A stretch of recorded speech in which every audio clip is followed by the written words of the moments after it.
Hello guys. So, welcome back again to my YouTube channel. So guys, bago natin simulan yung tutorial, make sure nakasubscribe ka, click the notification bell para updated sa mga tutorial natin guys. Siyempre guys, magandang umaga, magandang tali, madahapon, madagabi, kung anong oras mo ito napapanood itong video to.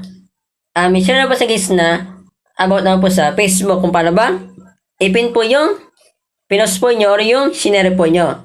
Dito po depende po sa inyo kung ano yung pinost po nyo or yung sinere po nyo kung katulad po ng picture, video, or yung word po guys. Depende po sa inyo kung ano yung gusto nyo ipin po sa pinost po nyo or yung sinere po nyo. At depende rin po sa inyo kung naka-Android phone kayo na katulad ko or tablet, iPhone, iPad. Ang gamitin po natin guys yung mismong Facebook na official po kasi wala po guys dito sa browser at po nitong Chrome tsaka dito sa FB Lite. Wala po siya dyan guys Kung wala pa po kayo guys na Facebook po kung ikaw naka-Android phone, tablet punta po tayo sa Play Store. Nisa-isa ko po siya guys para po matutunan po niya at iwas po yung katuruan po nyo. Punta tayo sa Play Store. Matagal na po itong update na ito sinishare ko lang po itong tutorial na ito sa mga hindi pa nakakalam. Ayun guys, meron na po lumabas sa akin na Facebook kaya i-click ko na po siya. Kasi meron po akong tinignan sa Facebook po kanina kung matagal nyo na po siya na-install po, ito po yung logo po niya. Then ito po yung pangalan po niya. Kung matagal nyo na po siya na-install po nasa inyo po kung i-update po nyo or hindi. Sa akin po matagal ko na po siya na-install kaya po meron po nakalagay na update. Kung kaka-install nyo na po isang application katulad po nitong Facebook once na meron po siya update kahit na ayaw po niya, naka-auto-update na po siya. Kung ikaw naka iPod punta po sa App Store ito po yung logo din po niya. Then ito yung pangalan po niya. Ganun lang din po sa Android phone, tablet. Kung matagal nyo na po siya na-install po nasa inyo po kung i-update po niya or hindi. Ganun din po sa Android phone, tablet. Kung kaka-install nyo lang po kahit na application guys katulad po nitong Facebook. Naka-auto-update na din po siya kahit na ayaw po nyo i-update punta na tayo dito sa Facebook. Tara, let's go! Okay, andito na po tayo. Depende po sa inyo kung ano po yung gagamitin po yung account po Saan po ito yung second YouTube channel ko. Pero, huwag niyo na po itong i-add po Ito po yung i-add po nyo guys. So, kung gusto nyo guys na i-PM ako, kung meron kayong katanungan sa video ko, pwede nyo kayo i-PM dito at sasagutin ko guys Kung meron na ba kayo gusto na ipagawa po na tutorial po i-PM lang din ako guys basta yung kaya ko lang po Ito po yung example na pinin ko po. Yan po yung example ko po pause muna tayo guys. Yun muna unahin natin. Nito. Isip lang muna ako guys nang ipapost ko po Pause ko muna itong video na ito Okay, nakapag-type na po. Ang gagawin po natin yung guys pause na po natin, click po natin yung next natin, yung example natin, then pause na po natin. Pause na po natin. Yan guys, wait lang po natin yan. Okay, nandiyan na po. Pindutin po natin yung tatlong tuldok.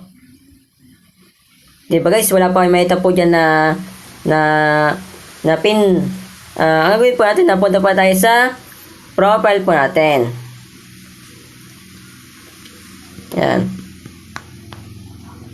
Ayun po guys yung example po natin guys na pinin po kanina. Buburahin ko po siya guys.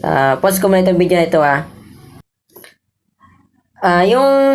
yung ginawa ko po kanina guys kung paano ko po siya binura yung pinin ko po ilike ko din po sa description ng video guys ipipurin nyo po yun para po dito po kayo nakapokus guys kaya po siya naka-pin po yung una po yung guys kasi nga po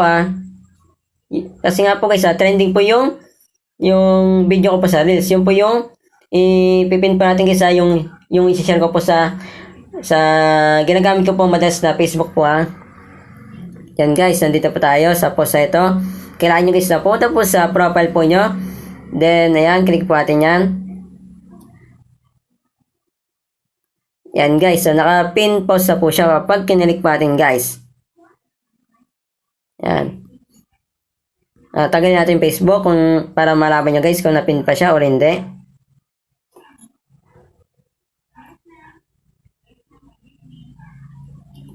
Punta tayo sa profile natin. Yan guys, so naka-pin post na po siya guys. Yan, yan po yung unang makikita po nila guys. Yan. Ayan, katulad dito, kahit mag-share po tayo, i-share natin ulit siya.